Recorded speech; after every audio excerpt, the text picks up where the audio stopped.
Let me ask you, how do you engage with Team Fortress 2? Most of us are content with playing on their good old community server of choice, hopping on for a late afternoon or evening session to have some simple fun, possibly with friends. We use the loadouts and the classes we prefer, using them to our best effort to get those sweet frags. We choke, we triumph, we perform at a subpar level. We get to know the server regulars and maybe even have a fun time with them outside of the game. Really, it has been like this since time immemorial. A ritual etched into the daily or even weekly routine of thousands. A way to decompress and forget about the sorrows that haunt us in our contemporary lives. Still, something has changed within these last few years. By way of comparison, I will explain how Team Fortress has become one of the masters of old shooters that linger around Steam today. The ambitions of a mainstream title have gone, and all that's left is a source engine shooter from a time before most of its modern target audience was born. Most importantly, however, it needs to be argued that this is not necessarily a negative outcome, though some might not be ready for it yet. The game I will be pitching Team Fortress against is Day of Defeat Source. On the surface, these games are not really comparable besides some very basic parameters. Both run on the source engine, both feature team-based modes in which points are to be captured, and both allow you to do absolutely silly shit with the source engine's crouch jump. But that's about where it ends gameplay-wise. What Day of Defeat instead offers us is insight into a game whose development has definitively ended. Booting up the game today might give you the impression of quite a sorry state. There are no official servers, and when you look at the official map list when creating a server, you aren't exactly presented with a wealth of options. There is also no tertiary content being created on the game. There is no YouTube scene for Day of Defeat. Most of what is there has been created at least half a decade ago. However, the game is still alive. There are still several community servers which are filled with their usual population every evening, featuring various game modes and maps, some of which were never sanctioned by Valve in the first place. Community is still to be found there, and for a simple first-person shooter which can be easily booted up to kill some time and have some fun, nothing could be a better environment. Of course, the game still has its problems. Some of these servers give Skyle a run for their money in terms of bot usage, and other servers have a rather interesting interpretation of the game. But generally, the astute player can easily find a home within the servers that are provided to her. Team Fortress in the current year, I would argue, is not too different. While there still is a mass of barely sentient quote-unquote players within Valve's casual environment and some DX8 loving lions in those smoldering ruins of competitive, most dedicated players of Team Fortress reside within a small set of community servers that they call home. They have long since given up on trading, casual or any other way of engaging with the game that is actually within it. Most still watch YouTube videos on the subject, but that's about it. And said YouTube scene has been dying out for years. Not 3, not 6, but 10. Not for lack of views, but for lack of subject matter. It is rather painful to see the lengths to which the game has been stretched in the prolonged decline of Team Fortress YouTube. Then again, there is quite a lot of material to be had with Team Fortress. Unlike Day of Defeat, the game received new content until at least 2017, though some may argue it already ended in 2015. Overexposed and commercialized, Team Fortress has been rotting ever since. It's therefore no surprise that eventually its relevance would run out too. You can only trade on that 2014 charm for so long, really. With the failure of the casual system practically removing Valve's official way of playing, most of the dedicated player base now mirrors their counterparts in Day of Defeat and play almost exclusively on community servers.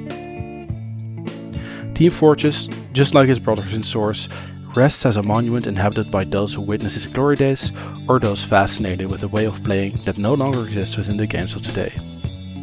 Though it had a larger base of in-game content to draw on, here too the well has run dry. In the words of Stephen Fry, "It's ruined! There's nothing there!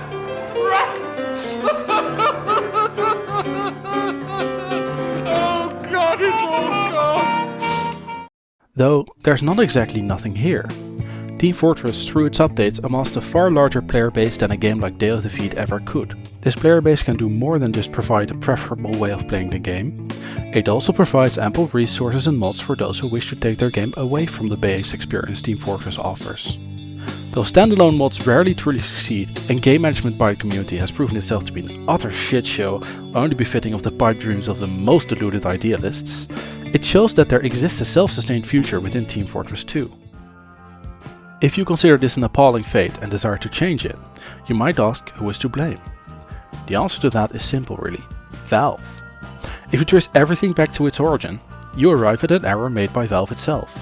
Then again, there's not much use in trying to change things by appealing to Valve. They are more than satisfied doing nothing and earning billions by being only slightly better than their competitors. Unless you want to go and firebomb Bellevue, there's no way the player base can influence Valve's decisions. But still, if you desire to be the change that makes Team Fortress a relevant game into the modern era, you might consider another target to train your weapons at. There are two distinct groups residing within the so-called game economy that enable the current state of affairs the most: traders and workshoppers. Traders work in gangs seeking to scam the gullible player out of his wealth by providing him the crudely made 3D models that he desires. They monopolize the rarest items in the game and jack up their prices to a ludicrous extent. The key market has been collapsing for years, yet they still manage to make a healthy profit every single cosmetic update. Every new unusual added to the game is another 1,000 units of currency added to their bank accounts. It is not surprising that in such a cronyist environment, other crimes are simply ignored, not least of which pedophilia. Thank you ScrapTF for sponsoring this video. Not any less crooked are the workshoppers. While the traders simply make a profit from the monotonous sludge of cosmetic updates, the workshoppers are the ones who produce it. Having gained favor from Valve with items added during better times, small groups of workshoppers produce a majority of the content that Team Fortress receives today. They actively seek to make their contributions as bland and inoffensive as possible, enacting their own commercial perversion onto the game, which was once envisioned as a unique Lion Decker-esque contrast to the grime that other shooters of its day offered. They actively disrespect and loathe the player base and consider themselves to be unofficially in charge of the entire game. All the while they make thousands off of their subpar modeling work that is shoved into the game by Valve's unpaid intern. Both of these groups actively profit from the status quo and contribute to making it worse. If Team Fortress 2 is ever to become relevant again, it is these two groups that should face retributions for their crimes against the game.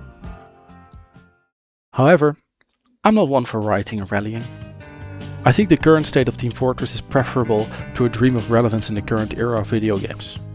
Because what does relevance mean today? It means predatory extortion of the player by the developer, intentional unbalanced additions to promote microtransactions, horrible performance optimization, and the other malevolent practices that have become widespread in the modern gaming industry, including Valve. Not only that, but modern relevance would invite a horde of uninitiated leeches of fame to attach themselves to the game, performatively commenting on all its affairs and steering the direction of development into even more dire straits. The abandoned state of Team Fortress today means that the only ones who are still here are those with a genuine love for the game. While new additions to the player base are always welcome, it should come from a place of genuine interest, not just from playing what's popular. The death of Team Fortress YouTube can also be attributed to this. All those who solely wanted to make money off of the game are gone, and those who are lacking dedication to the craft and lost their passion also moved to greener pastures. The only ones left are those doing it for themselves. Though it is not completely preferable, Team Fortress today is one with the masses of old shooters. All who play it only do so because they have fun. It may still hold up the veneer of a mainstream game, but Team Fortress 2 is exactly like Day of Defeat Source, a game played on community servers for a nice evening with friends. The only issues I have with it these days are the rancid seasonal updates that get pumped up to pretend the game is still relevant. All they do is inflate the game size on my disc. No sentient player will ever engage with it anyway. I would be more upset about it, but frankly, I can't bring myself to care. And neither can most others. In 2026, Team Fortress is ready to drift off into self-contained obscurity. And for most playing it, that's completely fine. The only remaining question is if you are too. Thank you for watching.